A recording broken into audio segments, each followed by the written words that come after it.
अध्यात्म विज्ञान कोई धर्म या संप्रदाय नहीं है, ये स्पिरिचुअल साइंस है जो कुदरत के कानून पर आधारित है।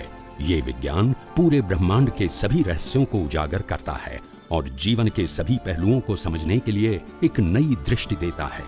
इसी को आर्ट ऑफ विजन कहते हैं, दुनिया को देखने की एक नई दृष्टि, जो अध्यात्म विज्ञानी परम पूज्य स्वामी श्री कमलेशानंद जी के निर्देशन में सनातन सत्य का अनुसंधान कर हमारे जीवन को प्रकाशित करे। जय सच्चिदानंद।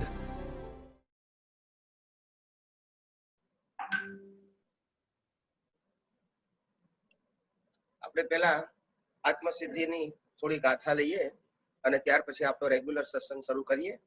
ગાથા 21 થી શરૂઆત કરીએ છે, 20 સુધી આપણે પૂરી થઈ ગઈ છે।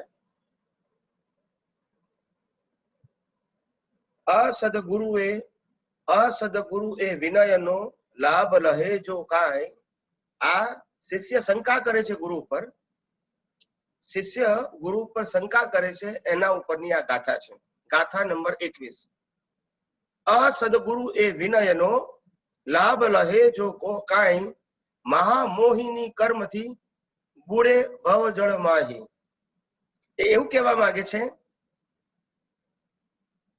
કે શિષ્ય તો વિનય કરે, શિષ્ય પોતાની એબિલિટી પ્રમાણે, ક્ષમતા પ્રમાણે લઘુત્તમ ભાવ રાખીને ગુરુનો વિનય કરે, પણ એ ગુરુ જો અસદગુરુ હોય, સદગુરુ ના હોય પણ અસદગુરુ, તો એ શિષ્યનો લાભ લે છે। લાભ લહે જો કાંઈ, તનથી મનથી ધનથી એ લાભ લે છે। મહામોહિની કર્મથી બુડે ભવજળ માહી। અને એવા ગુરુઓ મહામોહિની કર્મ બાંધી અને આ ભવજળની અંદર ડૂબે છે, એટલે કે અધોગતિને પામે છે। માટે જ્ઞાનીઓએ ખાસ કીધું છે કે વિનય ધર્મ તો આપણો હોવો જોઈએ, પણ વિનય કોને કરવો એ અગત્યનું છે। વિનય તો એકબીજા માટે પણ હોવો જોઈએ, વડીલો માટે હોવો જોઈએ, માતા પિતા માટે હોવો જોઈએ, ગુરુજનો માટે હોવો જોઈએ, આપણા પ્રોફેસર કે ટીચર માટે હોવો જોઈએ, અને જે પણ આપણને લોકો માર્ગદર્શન આપતા હોય એ બધા માટે આપણો વિનય તો હોવો જ જોઈએ। પણ વિનયનો ઉપયોગ એવું ના હોવો જોઈએ કે કોઈ આપણને આપણા વિનયનો દુરુપયોગ કરે। એવો વિનયની જરૂર નથી, ત્યાંથી દૂર રહેવાની જરૂર છે। અવિનય ના કરવો પણ દૂર રહેવું, આવું શિક્ષા આપણને આપે છે। ગાથા નંબર 22। હોય મુમુક્ષુ જીવ તે સમજે એહ વિચાર। હોય મુમુક્ષુ જીવ તે સમજે એહ વિચાર।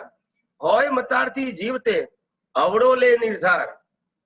એટલે કે જો વિનય કરનારો મુમુક્ષુ જીવ હોય તો સમજે એ વિચાર, તો એ એનો સદુપયોગ કરે।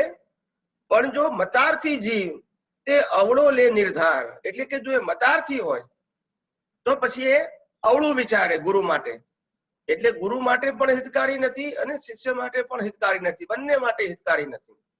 એટલે કે શું કહેવા માંગે છે? હોય મુમુક્ષુ જીવ તે સમજે એ વિચાર। જો મુમુક્ષુ જીવ હોય તો ગુરુ ગમે તે વર્તન કરે તો પણ એને પોઝિટિવ લે, નેગેટિવ ના લે, કારણ કે એઝ અ રિસ્પેક્ટ। પણ જો મતાર્થી જીવ હોય, મતાર્થી એટલે મતના આગ્રહ વાળો, અવળો લે નિર્ધાર, એ માને કે ભાઈ આવા તો ગુરુ હોતા હશે, આવું કરે છે તો એ તો ઊંધું વિચારે પછી આવી રીતે, એવું એ કહેવા માંગે છે। એટલે આ શિષ્ય ગુરુને પ્રશ્ન પૂછે છે શંકા કરીને। ગાથા નંબર 23। હોય મતાર્થી તેહને થાય ન આત્મજ્ઞાન। જો મતાર્થી હોય, મતના આગ્રહ વાળો હોય, હું માનું છું તે જ સાચું, હું સમજુ છું તે જ સાચું, હું વિચારું છું તે જ સાચું, એવું જે માનનારો મતાર્થી જીવ હોય, થાય ન તેને આત્મજ્ઞાન, તો એને આત્મજ્ઞાન ના થાય। એટલે કે આત્મજ્ઞાન અને કેવળ જ્ઞાન એ બંને બહુ જુદી વસ્તુ છે।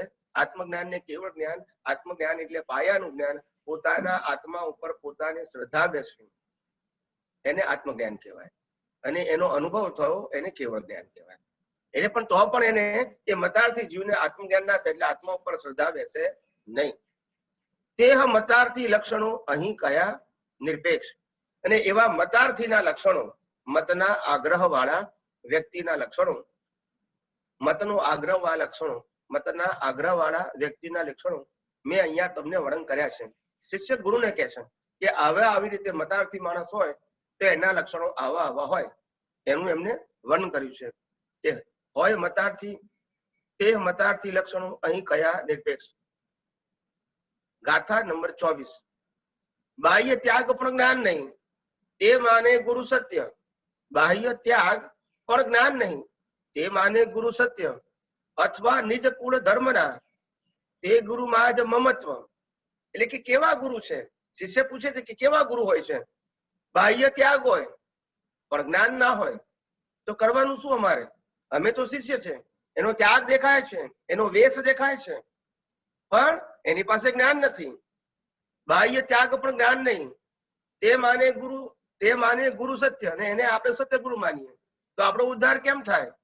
અને અથવા નિજ કુળ ધર્મના, તે ગુરુમાં જ મમત્વ. અથવા તો કુળ ધર્મની પરંપરામાં જે ગુરુ આવતા હોય એને જો ગુરુ માનું, એને જ મારા એમનામાં જ મને મમત્વ હોય એવું કહેવામાં આવે કે ભાઈ આપણા માટે તો આ જ ગુરુ બરાબર છે. તો પછી અમારે કરવું શું? ગુરુને કઈ રીતે ઓળખવા, કઈ રીતે પહેચાનવા, કઈ રીતે સમજવા? ક્યાં તો કુળ ગુરુ હોય છે અને ક્યાં તો બાહ્ય ત્યાગ હોય પણ જ્ઞાન ના હોય. તો હવે અમારે શિષ્ય તરીકે કરવું શું આત્મજ્ઞાન મેળવવા માટે? એવો શિષ્ય ગુરુને પ્રશ્ન પૂછે છે. ગાથા નંબર 25. જે જીન દેહ પ્રમાણને સમવસરણાદિ સિદ્ધિ, જે જીન દેહ પ્રમાણને સમવસરણાદિ સિદ્ધિ વર્ણન સમજે જીનનું, રોકી રહે નિજ બુદ્ધિ.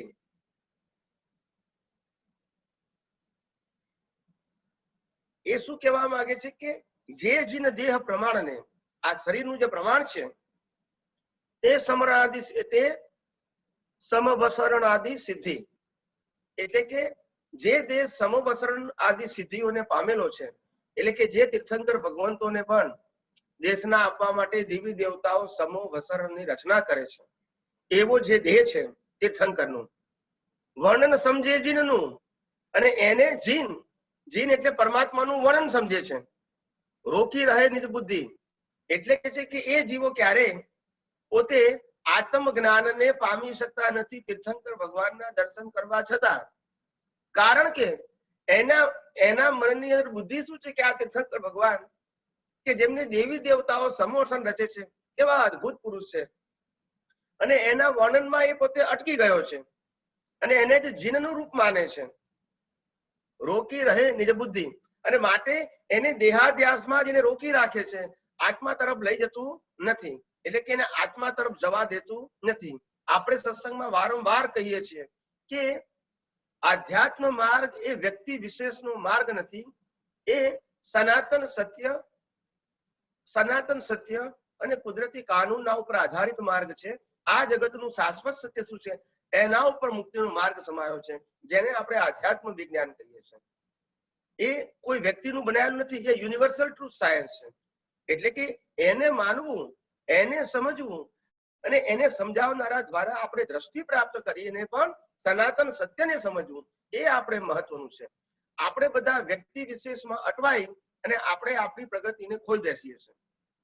પહેલા જ કીધું કે કોઈ પણ વ્યક્તિ હોય, સામાન્ય વ્યક્તિ હોય, કોઈ ધર્મગુરુ હોય, અથવા કોઈ પ્રવચનકાર હોય, ઉપદેશકાર હોય, કે તીર્થંકર ભગવાન પોતે હોય, પણ જ્યાં દેહની વાત આવે ત્યાં સમજવાનું દેહ વિનાશી હોય, દેહ કુદરતી રચનાને આધીન હોય, અને કોઈ પણ વ્યક્તિનું દેહ હંમેશા મિકેનિકલ જ હોય, એમાં કોઈ પ્રકારની સ્વતંત્રતા ના હોય.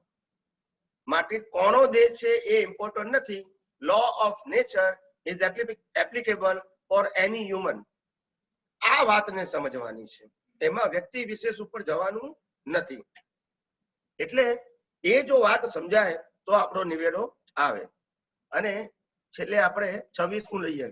પ્રત્યક્ષ સદગુરુ યોગમાં વર્તે દ્રષ્ટિ વિમુખ. પ્રત્યક્ષ સદગુરુ યોગમાં વર્તે દ્રષ્ટિ વિમુખ, સન્મુખ નહીં વિમુખ. અસદગુરુને દ્રઢ કરે નિજ માનાર્થે મુખ્ય. જે ગુરુ દેખાવમાં સીધા સાદા છે, કપડા પણ એવા સ્પેશિયલ નથી, એનું ડેકોરેશન સ્પેશિયલ નથી, એનો બાહ્ય આડંબર સ્પેશિયલ નથી, છતાં પણ એનું જ્ઞાનની દશા ખૂબ ઊંચી છે, તો પણ આપણે એની પાસેથી મુખ ફેરવી નાખીએ છીએ. કેમ? કારણ કે આપણે તો અનુભવી ગુરુની જરૂર નથી, આપણે તો ડેકોરેટિવ ગુરુની જરૂર છે, જેનો દેખાવ સુંદર હોય, જેનું સ્ટેજ સુંદર હોય, જ્યાં વાતાવરણ સુંદર હોય, ભવ્ય મોટા મોટા હોલ હોય, કરોડો લાખો રૂપિયાના ખર્ચે, જ્યાં ખાવા પીવાની વ્યવસ્થા સુંદર હોય, જ્યાં બધા સુંદર પ્રકારના કલરિંગ ડ્રેસ પહેરીને આવ્યા હોય, એ વાતાવરણ હોય અને ત્યાં કોઈ ગુરુ હોય તો આપણને વધારે ગમે. કારણ કે આપણે ખરેખર સુંદરતા જોવા જઈએ છીએ 5 ઇન્દ્રિયોની, આપણે જ્ઞાનીમાં રહેલા તત્વજ્ઞાનને જોવા જતા નથી. પછી આપણને આત્મજ્ઞાનનો સવાલ ક્યાંથી આવે? એટલે અસદગુરુને દ્રઢ કરે નિજમાં નાર્થે મૂક્યો. પોતાના માનને કારણે, પોતાના અભિમાનને કારણે, પોતાના મોહને કારણે અસદગુરુને જ આવી દ્રષ્ટિઓ દ્રઢ કર્યા કરે છે અને પોતે પોતાના આત્માની સન્મુખ જઈ શકતો નથી. જય સચ્ચિદાનંદ. જય સચ્ચિદાનંદ.